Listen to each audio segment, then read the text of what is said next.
की खुशबू और गुड़ की मिठास, मूंगफली की खुशबू और गुड़ की मिठास, दिल में खुशी और अपनों का प्यार। मुबारक हो आपको मकर संक्रांति का त्योहार। नमस्कार, आप देख रहे हैं जी मीडिया टुडे और मैं हूं आपके साथ कृति सिंह भदौरिया। मकर संक्रांति का दिन गंगा स्नान के लिए बेहद महत्वपूर्ण माना जाता है। इसके अलावा इस दिन दान करना भी अति शुभ माना जाता है। 14 जनवरी 2025 दिन मंगलवार समय दोपहर 2:48 पर सूर्य धनु राशि से मकर राशि में गोचर करेंगे। लेकिन क्या आप जानते हैं ये पर्व क्यों मनाया जाता है और इसकी कहानी क्या है? जब भी कोई व्रत या त्योहार आता है तो सबसे पहले मन में यही सवाल आता है कि आखिर ये त्योहार मनाया क्यों जाता है या इसका इतिहास क्या है।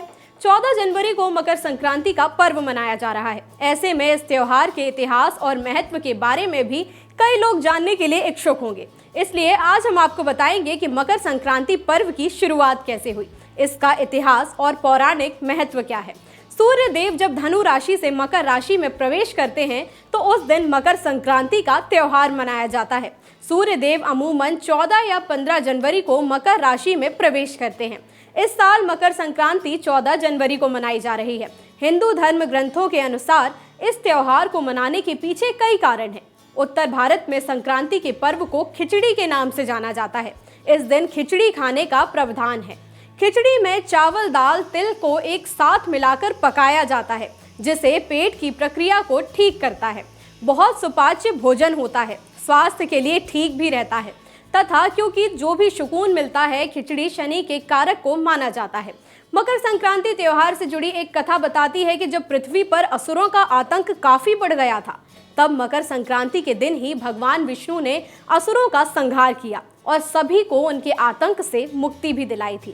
कहते हैं भगवान विष्णु ने असुरों के सिरों को काटकर मंदरा पर्वत पर गाड़ दिया था। मान्यता ये भी है कि तभी से इस पर्व को नकारात्मकता को समाप्त करने वाले दिवस के रूप में मनाया जाने लगा।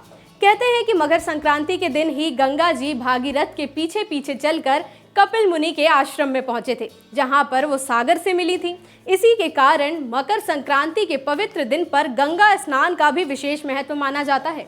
इसके अलावा ये पर्व मौसम में भी बदलाव का प्रतीक होता है।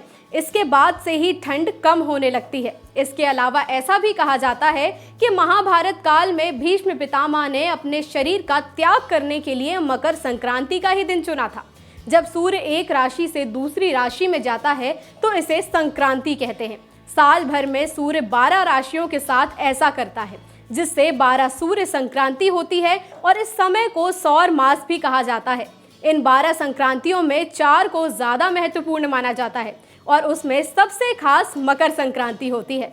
मकर के अलावा जब सूर्य मेष, तुला और कर्क राशि में गमन करता है तो ये संक्रांति भी महत्वपूर्ण मानी जाती है। चूंकि हिंदू धर्म में कैलेंडर सूर्य, चांद और नक्षत्रों पर आधारित है, लिहाजा सूर्य हमारे लिए बहुत मायने रखते हैं।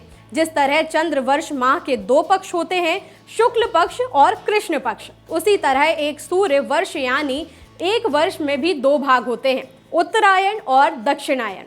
सूर्य वर्ष का पहला माह मेष होता है, जबकि चंद्र वर्ष का पहला माह चैत्र होता है। मकर संक्रांति के दिन पतंगबाजी का भी चलन है। मकर संक्रांति के पर्व में आकाश में उड़ती हुई रंग बिरंगी पतंगे इस त्योहार में 4 चांद लगा देती हैं। मकर संक्रांति को कई जगहों पर पतंग पर्व भी कहा जाता है। इस दिन आकाश में हर तरफ रंग बिरंगी पतंगे ही उड़ती हुई नजर आती हैं। धार्मिक मान्यताओं के अनुसार मकर संक्रांति पर पतंग उड़ाने की परंपरा भगवान राम ने चालू की थी। माना जाता है कि इस दिन पतंग उड़ाने की परंपरा की शुरुआत भगवान राम ने की थी। प्रभु श्री राम की ये पतंग उड़ते हुए इंद्रलोक जा पहुंची।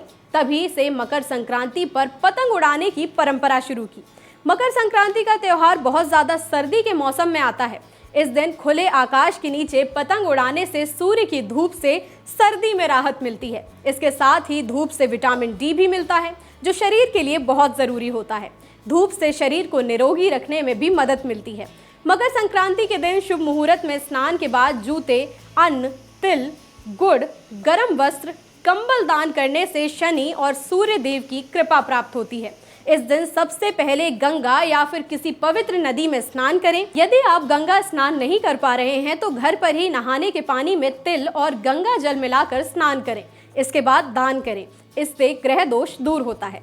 इसी के साथ आप सभी को जी मीडिया टुडे परिवार की तरफ से मकर संक्रांति की हार्दिक शुभकामनाएं।